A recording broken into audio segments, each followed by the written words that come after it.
Recap 2.0. Ready? Price comes up. Huge BISI. BISI gets disrespected. First leg. Entry there. Stop loss at the top of the BISI. Top of the CIBI. And this is your max draw on liquidity. You're going to target this. First leg. All right. Type it in here too, please. Let me get rid of this shit.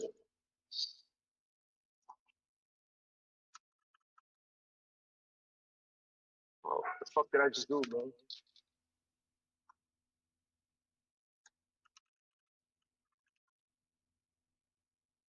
First leg. Let me just type this in. First leg would be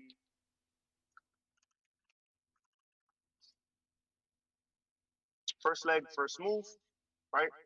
Price comes up, rebalances that CIBI, trend lower. Take out part of the liquidity.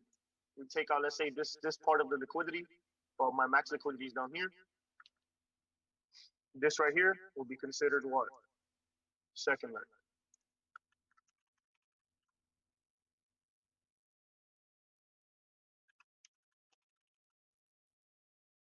Now, there's nothing wrong with getting in on the second leg.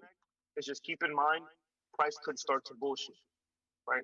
So let's say you caught the first move, right? Let's say you caught the first leg, which is the first move before the trend, right? Let's say we get a fat BISI, BISI get disrespected, we get a fast CIBI, right? This is the entry that you want. You want this entry. This entry is the one with the higher win rate. You want the first leg. Price then comes up, we rebalance that first leg. We then do what? We displace lower, take out partial liquidity within a liquidity. For example, we take out, let's say, a 15-minute rebalance low or some shit. Like we take out this low before targeting Asia's low. So I'm saying my target is Asia's low, or you could target this liquidity. You know what I'm saying? Like you could just target the internal liquidity. It's called internal liquidity. You target the swing low, or you could just go for the maximum, right? No problem. Now another thing. There's absolutely no problem getting in on the second leg. It's just now look at this risk reward. You're risking the big ass displacement candle to make this little bit of profit. You're gonna get in on the second leg. Price could come up, come down, come all the way up, come down, start to bullshit before coming back down to that draw. Now look at the difference within the trade. This is your stops, this is your profit. You get in right here on the second leg, price starts to bullshit. Look how much you're risking. You're risking all of this just to make this, right? Who's to say price can't come back up and rebalance the first leg? Who said that? We could do that, right? So let's avoid that and let's catch our entry here. We catch our entry here. Okay, it starts to bullshit, but I'm in profit. It doesn't matter. I can, if anything, I can move my stop loss to the first leg rebalance. And now I'm risking way less. Worst case scenario, we come up. Oh no, it don't fucking matter. I lost less. I lost less than what I was supposed to lose, right? So in theory, try to catch the first leg, not the second leg. Second leg does not have that high of a win rate. You feel me? Let's just say you took the trade on the second leg, price bullshits, we hit TP. Super simple. You hit TP, you get the fuck out. This is what I want you not to do. The third leg.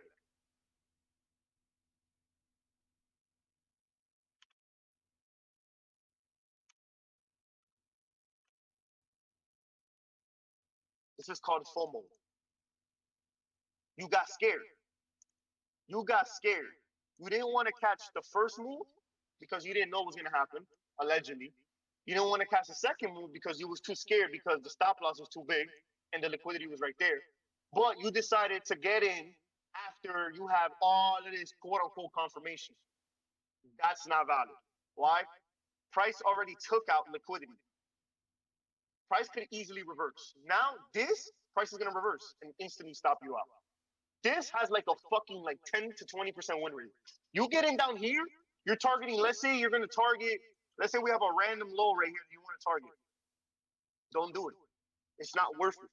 It's literally not worth it because price, you don't know if price is going to come back down here, especially after coming all the way down. Like we just came all the way down, had a fat rebalance. We have this gap to target, right? As we was going down, we have this gap and we have this gap. So explain to me why the fuck would you get in on the third leg to target this liquidity if price could come up, rebalance this gap, or even the top one, and then go lower, right? So in theory, you do not want to catch the third leg. Price could easily done this. Took out the liquidity on top, and then did what? Then goes down. Then it goes back down. Then you're gonna be sit there and be like, damn, what the fuck did I do? I'm retarded. Yes, you are retarded. You're getting in on the last leg. You don't want to get in on the last leg. Now look at this. You see all this bullshit that you see on your screen? None of this would have happened in the first place if you literally just catch the first leg. If you literally just catch the first leg, none of this would have happened. None of that would have happened. You don't give a fuck what price does. It doesn't matter if price decides to come up. Doesn't matter if it decides to come back down and take out all the liquidity. It doesn't fucking matter. You made your money. Get the fuck off the charts. Catch the first leg. Right? Let me rewrite it right here for you to really break it down. First leg equals first move of day. Second leg equals second move. Third equals last / FOMO, right? Let's go over the win percentage. Based off my data,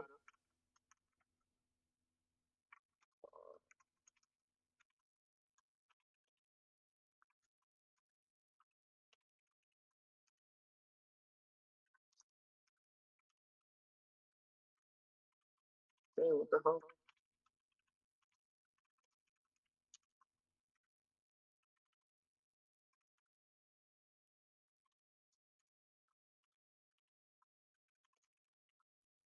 This is literally based off my data. Based off my data that I collected over the fucking months of trading this fucking strategy.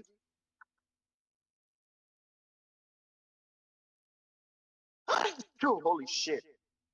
The first leg is the first move of the day. Second leg is the second move. Third leg is the last move of the day / the FOMO, right? FOMO means fear of missing out. You got scared. You didn't want to catch the first leg. You didn't know what was going to happen. Second leg, you're too pussy. It's too big of a stop loss. Third leg, you said, fuck it. I'm just going to get in because it's already something. You know, do not catch the third. Try not to catch the second and catch the first. Now, as far as win rate, this is the win rate. 70 to 85% win rate on the first leg, right? This has a higher chance of hitting TP. Second leg, you have a lower chance. Although you're going for the same drawn liquidity that you was going for if you took the first leg, it's just you're risking way too much. You know, and if you're risking too much, you could blow your account faster. You could blow the funded faster. You could lose more money, or you can make very little bit. And it's gonna fuck with your psychology because if you see you get in and then price instantly starts going up, like if it's gonna hit your stop loss, that can cause you to what? It could cause you to fucking just get out because you're like, fuck it, it's already up here. Let me just fucking get out. Right? You could be like, nah, fuck it. We already came all the way up here. I'm gonna just get out. And then you get out and then it hits TP. Now your brain is like, what the fuck? I'm retarded. Fuck. You know, then you start panicking. Right? Let's not do that. So second leg usually has a 40 to 50% win rate. It's not that bad of a trade. Like I wouldn't cut your ass if you took a second leg trade, you know, because that's the shit I used to do. But let's avoid it and let's try to catch the first leg. I'd rather you know what I'd rather? I'd rather you catch the first leg and get instantly fucked. I'd rather you catch the first leg and get fucked than you try to catch the second leg and get fucked. Why? Because first leg means you didn't hesitate to get in on the trade. You literally did not hesitate at all to get in on the trade. You took the trade because you saw the vision and you took it. That's super sturdy. That's what I want you to do. Third leg, obviously, you already explained. Do not go for that. That has like a 10 to 20% win rate. I'd rather you fucking just wait for a reversal, especially if this is the max draw liquidity. Wait for like a reversal to go higher. You see, now this makes sense. In this case scenario, wait for a reversal to go higher because now this makes sense. Usually, the third leg is usually like standard deviation, which is where price usually tends to reverse. Like for example, let's say you see this red thing. Let's say the draw liquidity is here, standard deviation, it lines up. You get a fat CB disrespect. Okay, you can trade the third leg on the opposite direction. You don't want to sell down here because now you're retarded. You could trade the third leg, target this liquidity, and then price is gonna hit your TP, and then that's it. You could do that. That's literally what I do, and I have live examples of doing that. Right. So that's that. Yeah, that's explaining the leg here.